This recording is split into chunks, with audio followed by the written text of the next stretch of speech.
ಹರೇ ಕೃಷ್ಣ. ಭಗವದ್ಗೀತೆ ಅಧ್ಯಾಯ 3 ಕರ್ಮಯೋಗ. ಶ್ಲೋಕದ ಅನುವಾದ ಹಾಗೂ ಶ್ಲೋಕದ ಭಾವಾರ್ಥ. ಶ್ಲೋಕ 1. ಅರ್ಜುನ ಉವಾಚ ಜಾಯಸಿ ಚೇತ್ ಕರ್ಮಣಸ್ಥೆ ಮತ ಬುದ್ಧಿರ್ಜನಾರ್ದನ ತತ್ಕಿಂ ಕರ್ಮಣಿ ಘೋರೆ ಮಾಂ ನಿಯೋಜಯಸಿ ಕೇಶವ. ಅನುವಾದ. ಅರ್ಜುನನು ಹೇಳಿದನು, ಹೇ ಜನಾರ್ದನ, ಹೇ ಕೇಶವ, ಬುದ್ಧಿಯು ಕಾಮ್ಯ ಕರ್ಮಕ್ಕಿಂತ ಉತ್ತಮ ಎಂದು ನೀನು ಭಾವಿಸುವುದಾದರೆ ನನ್ನನ್ನು ಈ ಘೋರ ಯುದ್ಧದಲ್ಲಿ ತೊಡಗಿಸಲು ಏಕೆ ಬಯಸುವೆ? ಭಾವಾರ್ಥ. ಕೃಷ್ಣನು ಜ್ಞಾನ ಮತ್ತು ಕರ್ಮದ ಬಗ್ಗೆ ಕೊಟ್ಟ ವಿವರಣೆಯಿಂದ ಅರ್ಜುನನಿಗೆ ಗೊಂದಲವಾಗುತ್ತದೆ. ಕೃಷ್ಣನು ಒಮ್ಮೆ ಜ್ಞಾನ ಮಾರ್ಗದಲ್ಲಿ ಸಾಗು, ಅದು ಶ್ರೇಷ್ಠ ಎಂದರೆ, ಒಮ್ಮೆ ಯುದ್ಧ ಮಾಡು ಎನ್ನುತ್ತಾನೆ. ತಾನೇಕೆ ಶ್ರೇಷ್ಠವಾದ ಜ್ಞಾನ ಮಾರ್ಗದಲ್ಲಿ ಸಾಗಬಾರದು, ಯುದ್ಧವನ್ನು ಮಾಡಬೇಕು ಎನ್ನುವ ಗೊಂದಲದಲ್ಲಿ ಅರ್ಜುನ ಪ್ರಶ್ನೆ ಕೇಳುತ್ತಿದ್ದಾನೆ. ಜನಾರ್ದನ ಎಂದರೆ ದುರ್ಜನ ನಾಶಕ, ಕೇಶವ ಎಂದರೆ ಸೃಷ್ಟಿ ಸಂಹಾರಕ್ಕೆ ಕಾರಣವಾಗಿರುವ ಬ್ರಹ್ಮಶಕ್ತಿ ಮತ್ತು ಶಿವಶಕ್ತಿಯನ್ನೊಳಗೊಂಡ ಪರಾಶಕ್ತಿ. ಸೃಷ್ಟಿ ಸ್ಥಿತಿ ಸಂಹಾರ ಮೋಕ್ಷಗಳಿಗೆ ಕಾರಣನಾದ ನೀನು ನನ್ನನ್ನು ಈ ಗೊಂದಲದಿಂದ ಪಾರು ಮಾಡು ಎಂದು ಅರ್ಜುನ ಶ್ರೀಕೃಷ್ಣನಲ್ಲಿ ಶರಣಾಗಿ ಬೇಡುತ್ತಾನೆ. ತನ್ನ ಆತ್ಮೀಯ ಗೆಳೆಯನಾದ ಅರ್ಜುನನನ್ನು ಲೌಕಿಕ ದುಃಖಸಾಗರದಿಂದ ಉದ್ಧರಿಸಲು ದೇವೋತ್ತಮ ಪರಮಪುರುಷನು ಹಿಂದಿನ ಅಧ್ಯಾಯದಲ್ಲಿ ಆತ್ಮದ ಸ್ವರೂಪವನ್ನು ಬಹು ವಿವರವಾಗಿ ವರ್ಣಿಸಿದ್ದಾನೆ. ಸಾಕ್ಷಾತ್ಕಾರಕ್ಕೆ ಸೂಚಿಸಿದ ಮಾರ್ಗ ಬುದ್ಧಿಯೋಗ ಅಥವಾ ಕೃಷ್ಣ ಪ್ರಜ್ಞೆ. ಹಲವೊಮ್ಮೆ ಕೃಷ್ಣ ಪ್ರಜ್ಞೆ ಎಂದರೆ ಜಡತ್ವ ಎನ್ನುವ ತಪ್ಪು ಗ್ರಹಿಕೆ ಇರುವುದುಂಟು. ಇಂತಹ ತಪ್ಪು ಗ್ರಹಿಕೆ ಇರುವ ಮನುಷ್ಯನು ಬಹುಬಾರಿ ಶ್ರೀಕೃಷ್ಣನ ಪಾವನ ನಾಮವನ್ನು ಜಪ ಮಾಡಿ ಸಂಪೂರ್ಣ ಕೃಷ್ಣ ಪ್ರಜ್ಞೆ ಸಾಧಿಸಲು ಏಕಾಂತ ಸ್ಥಳಕ್ಕೆ ಹೋಗಿಬಿಡುವುದುಂಟು. ಆದರೆ ಕೃಷ್ಣ ಪ್ರಜ್ಞೆಯ ಸಿದ್ಧಾಂತದಲ್ಲಿ ಶಿಕ್ಷಣವಿಲ್ಲದೆ ಏಕಾಂತ ಸ್ಥಳದಲ್ಲಿ ಕೃಷ್ಣನಾಮ ಜಪ ಮಾಡುವುದು ಅಪೇಕ್ಷಣೀಯವಲ್ಲ. ಹೀಗೆ ಮಾಡುವುದರಿಂದ ಮುಗ್ಧ ಜನರ ಅಗ್ಗದ ಮೆಚ್ಚುಗೆ ಲಭ್ಯವಾಗಬಹುದು ಅಷ್ಟೇ.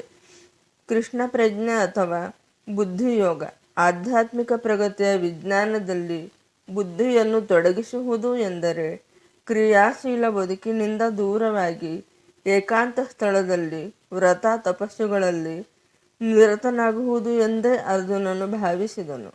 ಇದನ್ನೇ ಬೇರೆ ಮಾತುಗಳಲ್ಲಿ ಹೇಳುವುದಾದರೆ, ಕೃಷ್ಣ ಪ್ರಜ್ಞೆಯನ್ನು ನೆಪ ಮಾಡಿಕೊಂಡು ಜಾಣತನದಿಂದ ಯುದ್ಧ ಮಾಡುವುದನ್ನು ತಪ್ಪಿಸಲು ಅವನು ಬಯಸಿದ. ಆದರೆ ಶ್ರದ್ಧಾವಂತ ಶಿಷ್ಯನಾದ ಅವನು ಈ ವಿಷಯವನ್ನು ತನ್ನ ಗುರುವಿನ ಮುಂದಿಟ್ಟು ಅತ್ಯಂತ ಯೋಗ್ಯವಾದ ಕಾರ್ಯಮಾರ್ಗ ಯಾವುದು ಎಂದು ಪ್ರಶ್ನಿಸಿದ. ಉತ್ತರವಾಗಿ ಶ್ರೀಕೃಷ್ಣನು ಈ 3ನೇ ಅಧ್ಯಾಯದಲ್ಲಿ ಕರ್ಮಯೋಗವನ್ನು ಅಥವಾ ಕೃಷ್ಣ ಪ್ರಜ್ಞೆಯಲ್ಲಿ ಕೆಲಸವನ್ನು ವಿಸ್ತಾರವಾಗಿ ವಿವರಿಸಿದ. ಶ್ಲೋಕ 2. ವ್ಯಾಮಿಶ್ರೇಣೇವ ವಾಕ್ಯೇನ ಬುದ್ಧಿಂ ಮೋಹಯಸೀವ ಮೇ ತದೇಕಂ ವದ ನಿಶ್ಚಿತ್ಯ ಯೇನ ಶ್ರೇಯೋಹಮಾಪ್ನುಯಾಮ್. ಅನುವಾದ. ನಿನ್ನ ಸಂದಿಗ್ಧಾರ್ಥದ ಮಾತುಗಳಿಂದ ನನ್ನ ಬುದ್ಧಿಗೆ ಮೋಹವು ಕವಿಯುತ್ತಿದೆ. ಆದುದರಿಂದ ದಯವಿಟ್ಟು ನನಗೆ ಅತ್ಯಂತ ಶ್ರೇಯಸ್ಕರವಾದ ಮಾರ್ಗವನ್ನು ನಿಶ್ಚಯವಾಗಿ ತಿಳಿಸು. ಭಾವಾರ್ಥ. ವ್ಯಾಮಿಶ್ರೇಣ ಎಂದರೆ ಸಂದಿಗ್ಧಾರ್ಥ. ಇಬ್ಬಗೆಯ ಮಾತಿನಿಂದ ನನಗೆ ಯಾವುದು ಸರಿ ಯಾವುದು ತಪ್ಪು ಎನ್ನುವ ತೀರ್ಮಾನಕ್ಕೆ ಬರಲು ಆಗುತ್ತಿಲ್ಲ. ಯಾವ ದಾರಿಯಲ್ಲಿ ನಡೆದರೆ ಶ್ರೇಯಸ್ಸು ಪಡೆದು ನನ್ನ ಬದುಕು ಸಾರ್ಥಕ ಆಗುತ್ತದೆ ಹೇಳು ಎಂದು ಕೃಷ್ಣನಲ್ಲಿ ಅರ್ಜುನ ಕೇಳಿಕೊಳ್ಳುತ್ತಾನೆ. ಹಿಂದಿನ ಅಧ್ಯಾಯದಲ್ಲಿ ಭಗವದ್ಗೀತೆಗೆ ಪ್ರಸ್ತಾವನೆಯಾಗಿ ಸಾಂಖ್ಯಯೋಗ, ಬುದ್ಧಿಯೋಗ, ಬುದ್ಧಿಯ ಮೂಲಕ ಇಂದ್ರಿಯ ನಿಗ್ರಹ, ನಿಷ್ಕಾಮ ಕರ್ಮ ಇಂತಹ ಹಲವು ಮಾರ್ಗಗಳನ್ನು ಆರಂಭಿಕ ಶಿಷ್ಯನ ಸ್ಥಾನವನ್ನು ವಿವರಿಸಿದೆ. ಇವನ್ನು ವ್ಯವಸ್ಥಿತವಾಗಿ ನಿರೂಪಿಸಲಿಲ್ಲ. ಕ್ರಿಯೆ ಮತ್ತು ಗ್ರಹಿಕೆ ಸಾಧ್ಯವಾಗಲು ಇನ್ನೂ ವ್ಯವಸ್ಥಿತವಾಗಿ ಮಾರ್ಗದ ರೂಪರೇಷೆಯನ್ನು ಕೊಡಬೇಕು. ತಪ್ಪು ಗ್ರಹಿಕೆ ಇಲ್ಲದೆ ಸಾಮಾನ್ಯ ಮನುಷ್ಯನು ಇದನ್ನು ಸ್ವೀಕರಿಸುವುದು ಸಾಧ್ಯವಾಗುವಂತೆ ಗೊಂದಲಮಯವೆಂದು ಕಾಣುವ ವಿಷಯಗಳನ್ನು ಸ್ಪಷ್ಟಪಡಿಸಲು ಅರ್ಜುನನು ಬಯಸಿದನು.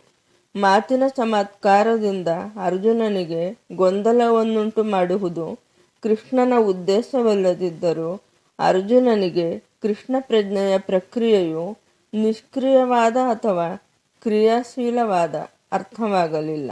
ಎಂದರೆ ಭಗವದ್ಗೀತೆಯ ರಹಸ್ಯವನ್ನು ಅರ್ಥ ಮಾಡಿಕೊಳ್ಳ ಬಯಸುವ ಎಲ್ಲ ಗಂಭೀರ ಅಭ್ಯಾಸಿಗಳಿಗಾಗಿ ಅರ್ಜುನನು ತನ್ನ ಪ್ರಶ್ನೆಗಳ ಮೂಲಕ ಕೃಷ್ಣ ಪ್ರಜ್ಞೆಯ ಮಾರ್ಗವನ್ನು ಸ್ಪಷ್ಟಪಡಿಸುತ್ತಿದ್ದಾನೆ.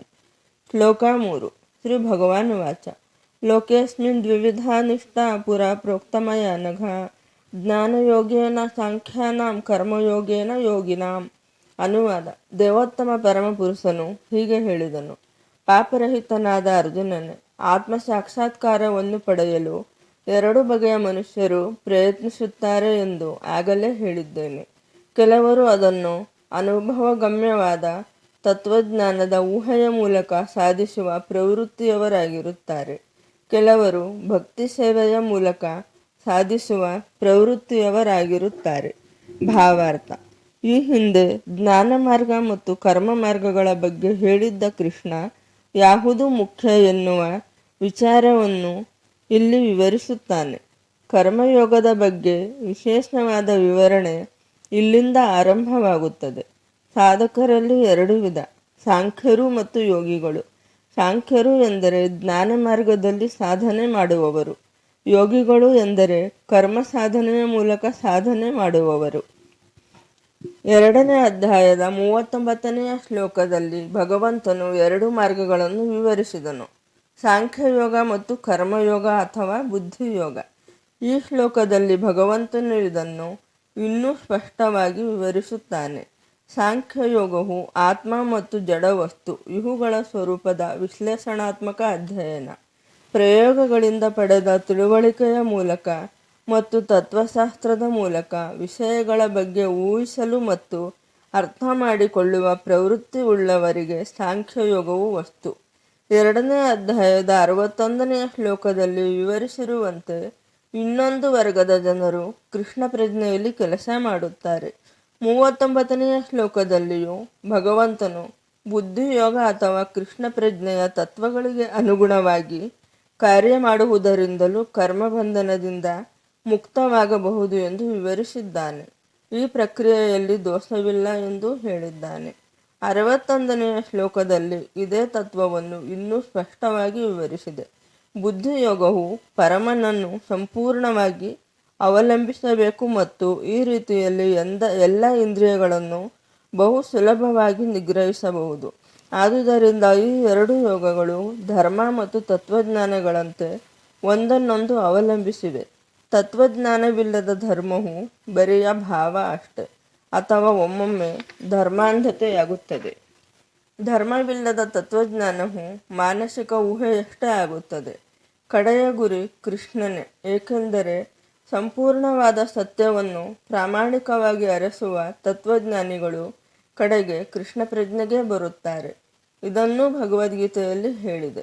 ಪರಮಾತ್ಮನಿಗೆ ಸಂಬಂಧಿಸಿದ ಹಾಗೆ ಆತ್ಮನ ನಿಜವಾದ ಸ್ಥಾನವನ್ನು ಅರ್ಥ ಮಾಡಿಕೊಳ್ಳುವುದೇ ಸಂಪೂರ್ಣ ಪ್ರಕ್ರಿಯೆ.